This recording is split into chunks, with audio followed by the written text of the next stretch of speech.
देशद्रोही संस्था भीम आर्मी की जथा आज अनुसूचित जाति टोला और दलित टोला में निकलकर यह देशद्रोही काम कर रहा है।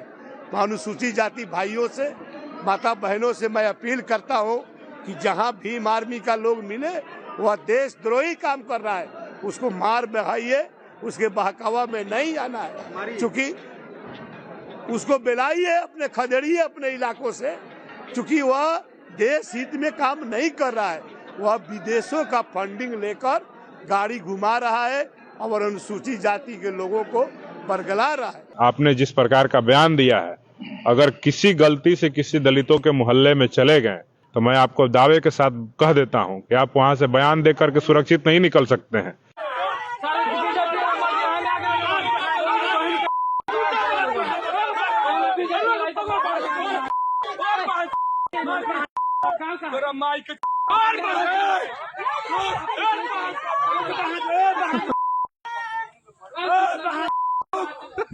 जय भीम। नवबुद्धार में राजकुमार और आप देख रहे हैं द एक्टिविस्ट। इस वक्त हम पटना में मौजूद हैं। हमारे साथ प्रदेश अध्यक्ष भीम आर्मी के हैं अमर ज्योति जी, और उनके साथी लोग मौजूद हैं।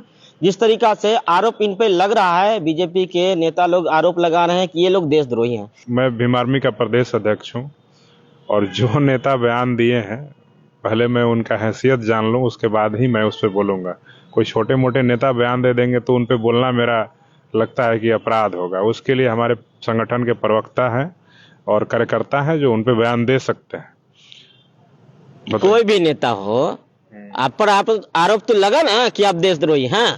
देखिए, अगर किसी ने भी, जिसने भी ये बयान दिया है, ये मेरे संज्ञान में आया है कि किसी दलित समाज से आने वाले ही व्यक्ति ने बयान दिया है, तो मैं बता देता हूं कि ये बयान मुझे लगता है कि ये उनका बयान नहीं है। ये भाजपा और आरएसएस के अंदर की जो सोच है, ये सोच का बयान है और उनसे बयान उन्होंने दिया नहीं है, बयान दिलवाया गया है। ऐसा क्यों करेंगे वो लोग? ऐसा इसलिए करेंगे, हो सकता है कि उनको अगले चुनाव में, विधानसभा के चुनाव में लग रहा होगा कि मेरा टिकट कट जाएगा और उनका दलित समाज में भीम आर्मी की स्वीकार्यता बढ़ते हुए देख करके उनकी स्वीकार्यता घट गई होगी, तो उन्होंने सोचा होगा कि भीम आर्मी को अगर टारगेट करेंगे तो दलित समाज हमारे समर्थन में आ जाएगा। लेकिन मैं आपको बता दूं कि भीम आर्मी एक ऐसा संगठन है जिसके ऊपर देशद्रोही होने का तमगा लगाया जा रहा है भाजपा आरएसएस के नेताओं के द्वारा। तो सबसे पहले तो ये हम शुक्रगुजार हैं कि आज भाजपा और आरएसएस के लोग भीम आर्मी को जो पहले नजरअंदाज करते थे, हल्के में लेते थे, उनको आज भीम आर्मी पे बोलने की आवश्यकता आन पड़ी है। इसका मतलब है कि हम लोग सही दिशा में काम कर रहे हैं और इस देश से सामंतवाद, जातिवाद, मनुवाद के खिलाफ मजबूती से लड़ाई लड़ रहे हैं। और वो देशद्रोही कह रहे हैं ना, तो हम आपको बता देते हैं कि भाजपा आरएसएस के खिलाफ, जातिवाद, सामंतवाद, मनुवाद के खिलाफ हम लोग सच में विद्रोही हैं, देशद्रोही नहीं है, लेकिन विद्रोही जरूर है। जहां भी सामंतवाद, मनुवाद और जातिवाद की चूल्हे हिलाने की बात आएगी, वहां पे भीम आर्मी पहले लाइन में मजबूती के साथ अपना सीना आगे करके मनुवाद, जातिवाद, ब्राह्मणवाद के खिलाफ, सामंतवाद के खिलाफ लड़ाई लड़ते हुए नजर आएगा। और जो लोग इस तरह का बयान दे रहे हैं, मैं उन सबको कह देना चाहता हूं कि आप अपनी कुर्सी बचाने के लिए, आप अपना टिकट बचाने के लिए आप जो कुछ भी बोल लीजिए, लेकिन आपने जिस प्रकार का बयान दिया है, अगर किसी गलती से किसी दलितों के मोहल्ले में चले गए जिनके लिए भीम आर्मी ने लड़ाई लड़ा है कभी भी, तो मैं आपको दावे के साथ कह देता हूं कि आप वहां से बयान देकर के सुरक्षित नहीं निकल सकते हैं। दलित समाज के लोग आपका क्या हश्र करेंगे ये आपको खुद समझना होगा। अभी तो हमको लगता है कि इस बयान को लेकर के जिस नेता ने बयान दिया है उसे माफी मांग लेनी चाहिए, नहीं तो ये मामला जब तूल पकड़ेगा और हमारे समाज के लोगों में आक्रोश जब बढ़ेगा, तो उस आक्रोश को ये भाजपा और आरएसएस के जो दलाल और पीछे से जो सपोर्ट करने वाले लोग हैं, मोहन भागवत और नरेंद्र मोदी, अमित शाह जैसे लोग जो कभी बाबा साहब का अपमान करते हैं, तो सवाल हमारा ये है कि क्या इस देश में दलितों का, पिछड़ों का, आदिवासियों का, कमजोरों का, महिलाओं का, युवाओं का आवाज उठाना देशद्रोह है? भीम आर्मी ने पिछले 10 वर्षों में भारत में मनीषा वाल्मीकि के न्याय के लिए लड़ाई लड़ा। भीम आर्मी ने इंद्र मेघवाल जिसको पानी पीने के लिए मार दिया गया, उसके लिए न्याय की लड़ाई लड़ा। इस देश में जब युवाओं पे लाठियां चलाई गई, उसकी न्याय की लड़ाई लड़ा। जब किसानों के समर्थन में सरकार काम नहीं कर रही थी, किसानों के खिलाफ काम कर रही थी, तब भीम आर्मी ने लड़ाई लड़ा। जब देश के पहलवानों की इज्जत को शर्मसार किया गया, उनके साथ छेड़खानी बदसलूकी की गई, तब भीम आर्मी ने लड़ाई लड़ा। आप देखिए, मैं पूरे बिहार की अगर बात कर दूं, जब हमारे बक्सर में आजाद पासवान की हत्या होती है तो भीम आर्मी लड़ाई लड़ती है। जब वैशाली में राकेश पासवान की हत्या होती है तो भीम आर्मी लड़ाई लड़ती है। मुजफ्फरपुर में रणजीत जौन पासवान की हत्या होती है तो भीम आर्मी लड़ाई लड़ती है। औरंगाबाद में पूजा कुमारी का होता है तो भीम आर्मी लड़ाई लड़ती है। दरभंगा में ज्योति पासवान का होता है तो भीम आर्मी लड़ाई लड़ती है।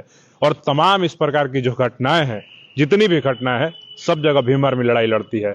2 अप्रैल 2018 को इस देश को, भारत को बंद कर करके SC ST एक्ट को रक्षा और सुरक्षा करने की जब बात आती है तो भीम आर्मी लड़ाई लड़ती है, न कि भाजपा और RSS के तमाम जो नेता इस तरह का बयान दे रहे हैं वो लड़ाई लड़ते हैं। जब 13 पॉइंट रोस्टर पे जब आंदोलन करने का बात आता है, उस पे भीम आर्मी लड़ाई लड़ती है। जब आरक्षण में वर्गीकरण और उसमें जो क्रीमी लेयर लाने की बात की गई, तब सड़कों पे भीम आर्मी नजर आती है। पूछिए ना, ये जो बयान दे रहे हैं, उनके चंगू मंगू, उनके आका कहाँ नजर आते हैं? कौन मोहन भागवत आरक्षण बचाने के लिए 2 अप्रैल में कहीं दिखा था? कोई भगवाधारी झंडा वाला, RSS का हाफ पैंट चड्ढी वाला कहीं दिखा था सड़कों पे? कहीं पे रोस्टर बचाने के लिए कहीं पे कोई RSS वाला, कोई भगवा, जो भाजपा RSS का कोई एक भी नेता कार्यकर्ता दिखा था सड़कों पे? सबको पता है कि आजादी के 70 वर्षों तक ये RSS अपने नागपुर हेडक्वार्टर पे भारत के तिरंगा झंडा को भी नहीं फहराती थी। तो देशद्रोही RSS हुआ या भीम आर्मी हो, हम तो भारत के तिरंगा झंडा का सम्मान करते हैं और उसके सम्मान के लिए हम लोग अपना जान भी कुर्बान कर सकते हैं। तो हम देशद्रोही हुए कि RSS वाले देशद्रोही हैं कि भाजपा वाले देशद्रोही है? अभी आपको मैं बता दूं तो आपको नहीं जानकारी होगा तो बता देते हैं कि RSS मुख्यालय पे भी भारत का तिरंगा झंडा तब से लहराया जा रहा है जब RSS मुख्यालय के सामने भीम आर्मी के प्रमुख हमारे नेता चंद्रशेखर आजाद ने जा करके वहां पे सभा किया और वहां पे चेतावनी देने का काम किया। तब जा करके वहां पे RSS के मुख्यालय पे भीम आर्मी के खौफ से नागपुर में झंडा फहराया जाने लगा। उसके पहले वहां पे झंडा वंडा नहीं फहराया जाता था, वहां पे ये देशद्रोह का काम करते थे। नेता ने कहा कि विदेशी फंडिंग पे चलता है। आप अगर इस बात का प्रूफ दे दें कि भीम आर्मी को विदेशी फंडिंग, कौन प्रूफ दे देगा? भाजपा RSS के जो नेता जो बयान दे रहे हैं या उनके आका कहीं भी प्रूफ दे दें कि विदेशी फंडिंग पे चल रहा है, तो हम सब समाज में अपना मुंह दिखाने के लायक नहीं रहेंगे, हमारा मुंह पे कालिक पोत दीजिएगा। लेकिन आप सब ने देखा कि ADR का रिपोर्ट जब लोकसभा का चुनाव था उसके पूर्व जब आता है तो ADR का रिपोर्ट कहता है कि भारतीय जनता पार्टी को विदेशी कंपनियों ने चंदे दिए हैं। तो इससे प्रूफ होता है कि विदेशी चंदे पे भाजपा RSS चल रही है और विदेश से पैसा उठा करके देश में नफरत, हिंदुत्व के नाम पे फैलाने का काम कर रही है और धर्म के आड़ में मुसलमानों और दलितों को अटैक करने का काम कर रही है। उनके ऊपर शोषण, अत्याचार, अन्याय करवाने के लिए तमाम तरह के प्रोपेगेंडा कर रही है, न कि भीम आर्मी कर रही है। भीम आर्मी इस देश में सम्मान की लड़ाई लड़ रही है। जब दलित आवाज उठाता है तो उसको देशद्रोही कह दिया जाता है, दलित न्याय की लड़ाई लड़ता है तो उसको तमाम केसों में बंद करके रासुका लगा करके जेल भेज दिया। उदाहरण देखिए ना, सहारनपुर में जिस प्रकार से हमारे समाज के ऊपर दंगा किया गया, हमारे लोगों को मारा गया, पिटा गया, उनके घर जलाया गया। उल्टे हमारे नेता चंद्रशेखर आजाद को 18 महीने NSA कानून लगा करके उत्तर प्रदेश की भाजपा की सरकार, योगी आदित्यनाथ की सरकार ने 18 महीने तक जेल में रखने का काम किया। हमारे कई भीम आर्मी के नेताओं को जेल जाने के लिए मजबूर किया। अब मैं बिहार की बात करूं, गया में हमारे जब भीम आर्मी के कार्यकर्ता पदाधिकारी जब आंदोलन कर रहे थे, बिहार की बात करते हैं तो हमें एक बात याद रहा है कि बिहार में भीमराव अंबेडकर जी का किताब लिखा हुआ है जिसको हम लोग सम्मान पूर्वक संविधान कहते हैं। उस संविधान के बदौलत वो लोग संसद भवन में पहुंचे हुए हैं जिसका नाम है जीतन राम मांझी केंद्रीय मंत्री बने हुए, केंद्रीय मंत्री चिराग पासवान बैठे हुए। अंबेडकर जी का अपमान भी होता रहता है तो कुछ नहीं बोलते हैं। और आप लोगों को भीम आर्मी वाले जो लोग हैं वो लोग गरीबों के साथ हमेशा खड़ी रहते हैं और उनका मदद करते हैं। उन लोगों को देशद्रोह बनाया जाता है और ये लोग अभी भी चुप्पी लगा के बैठे हैं। उन लोगों के लिए क्या कहना चाहेंगे? देखिए, हम तो इन लोगों के लिए जैसे होता है ना मौन साध लेना 2 मिनट का, तो क्यों मौन रखे हुए हैं? इसलिए मौन रखे हुए हैं चूंकि अभी भी मौन तो रखा जाता है। जो मर जाते हैं ना उनके लिए मौन व्रत रखा जाता है। क्या वो लोग तो जिंदा है, अभी मौन व्रत रखिएगा? कहाँ जिंदा है? जिंदा होते तो बाबा साहब के अपमान पे संसद भवन में अमित शाह का विरोध करते नजर आते। अगर जिंदा होते तो सड़कों पे, सभाओं में, अपने पार्टी के कार्यक्रमों में भाजपा और RSS जो दलितों, पिछड़ों, आदिवासियों के खिलाफ, महिलाओं के खिलाफ, मुसलमानों के खिलाफ जो प्रोपेगेंडा चला रही है, हिंदुत्व का प्रोपेगेंडा चला करके इस देश के मुसलमानों को डराने का जो काम कर रही है, उसके खिलाफ ये लोग आवाज मुखर करते। लेकिन ये जो नेताओं का आप नाम ले रहे हैं, इनके लिए इनका परिवार सबसे पहले आता है, दूसरे नंबर पे पार्टी आता है। आप इनका उदाहरण उठा करके देख लीजिए कि इन्होंने किसी अन्य दलित को आगे बढ़ने के लिए अवसर दिया है क्या?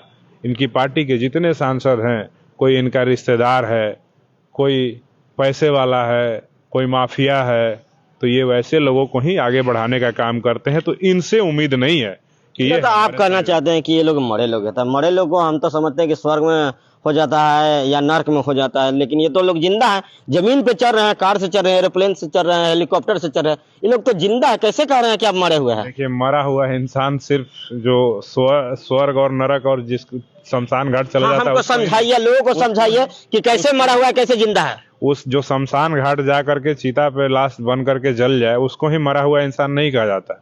मरा हुआ इंसान उसको भी कहा जाता है जो जिंदा होते हुए भी गलत का विरोध नहीं करे। आप सम्मान पे जब आँच आए, आपके महापुरुषों के सम्मान पे जब आँच आए, तो मौन साध ले, तो वैसे लोगों को मरा ही हुआ इंसान समझा जाएगा। और इनको, हमको तो लगता है कि जीते जी ये लोग मर गए हैं, इसलिए ये बाबा साहब के अपमान पे चुप हो जाते हैं, दलितों के अपमान पे चुप हो जाते हैं। कहीं दलित की मूछ रखने के लिए हत्या कर दी जाती है, उस पर चुप हो जाते हैं। घोड़ी चढ़ने से रोका जाता है, उस पर चुप हो जाते हैं। कई नेता हैं जो कहते हैं कि हम जाति पाति में विश्वास नहीं करते, हम पढ़े लिखे युवा हैं।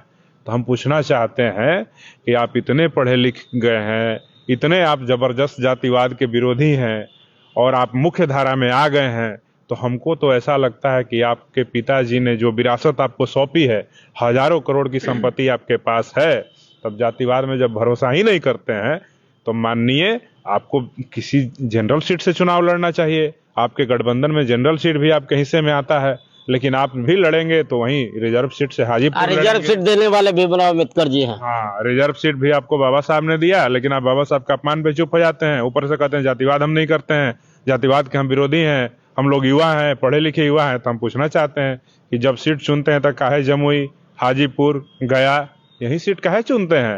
तो चलिए देखिए, अमर ज्योति से बात हो रही थी हमारा, और यहाँ पर इन्होंने साफ साफ कहा कि जहाँ जहाँ दलितों के साथ, अति पीड़ितों के साथ, शूद्रों के साथ या बहुत कह गरीबों के साथ अत्याचार होता है, तो भीम आर्मी सामने रहती है। अपना कमेंट बॉक्स में बताइए कि कौन देशद्रोही है और कौन देश सेवा करने वाले लोग हैं।